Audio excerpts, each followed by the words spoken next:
कोण आलंय? कोण आलंय? प्रेम आहे.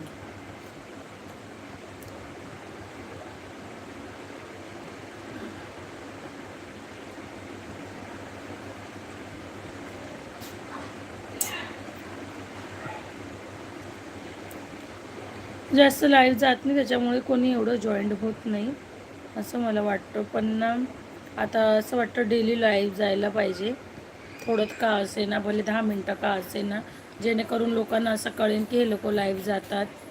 तर त्याच्यामुळे म्हणजे हे लोक लाईव्हला पण येतात असं, जेणेकरून काय माहीत कोणाचा फोन आला. जेव्हा मी अजून लाईव्हला जात आली नाही तेवढ्यात कोणाचा फोन आला माहिती नाही. तर म्हणजे असं कळालं ना की हा लाईव्ह जाता तर बरोबर मग लोकांचा सपोर्ट राहणार.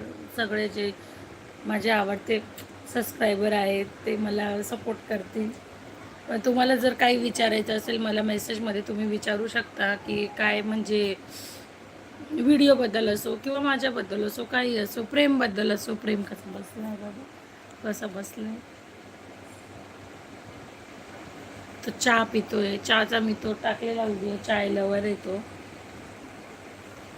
पण त्याला आता मी खूप चहा कमी करणार आहे, कारण की चहा एवढा चांगला नाही आहे. आणि मी स्वतः पण कमी करणार आहे. पहिले तर मी खूप चहा प्यायची. आता तर खूप कमी झालं आहे, म्हणजे खूप नाही, कमी झालं आहे. हा बघा मागून कशा उंगल्या करतोय.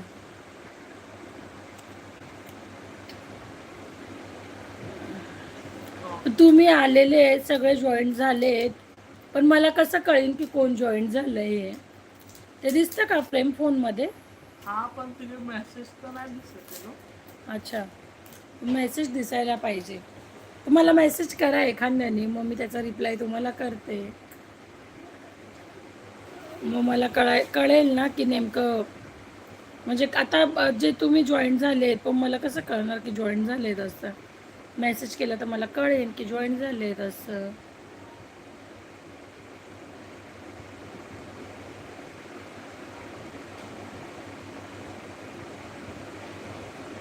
एवढं जमत नाही ना मला बोलायला, कारण हे बघा मी यूट्यूब ब्लॉग करते, म्हणजे ब्लॉग करते, तर मग फेसबुकवरती पण व्हिडिओ टाकते. पण एवढं जसं म्हणजे जसं ते ब्लॉगर जे लोक असतात ते किती प्रोफेशनल बोलतात, किती प्रोफेशनल. मी फक्त यूट्यूब शॉर्ट टाकते, यूट्यूब व्हिडिओ टाकते, इन्स्टावर व्हिडिओ बनवते. पण मला एवढं काही खास जमत नाही असं मला वाटतं. पण जाऊ द्या, पुढची गोष्ट पूर्ण थोडी होत राहते. आपण केलं तर ते होतं, नाही केलं तर काय. आता जे मोठे मोठे ब्लॉगर आहेत ते पण तर, त्यांनी पण तर शून्यापासूनच सुरुवात केली ना. त्यांना पण तर लगेच एवढ्या गोष्टी काही समजल्या नाही.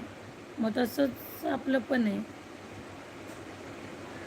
आणि ना संख्या कमी होऊन राहिली, कमी नका होऊ देऊ, वाढू द्या.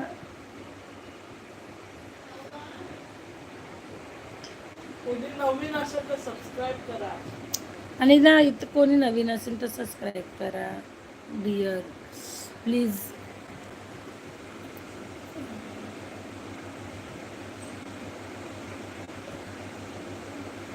हे ब्रेसलेट कसं वाटतंय ना, हे मला प्रेमने आणलेलं आहे. प्रेम जीवदानीला गेला होता, प्रेमने हे ब्रेसलेट घेऊन आणलेलं आहे.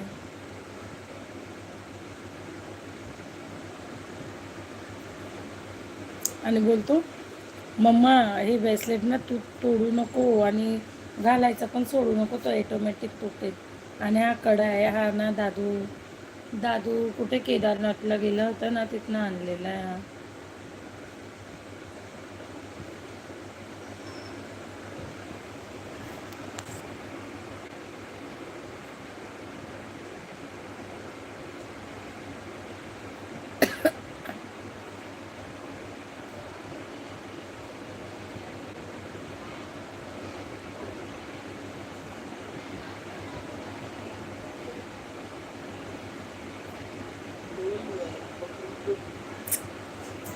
पण असं कोणी आलं नाही ना अजून, त्याच्यामुळे मी गप्प बसलेली.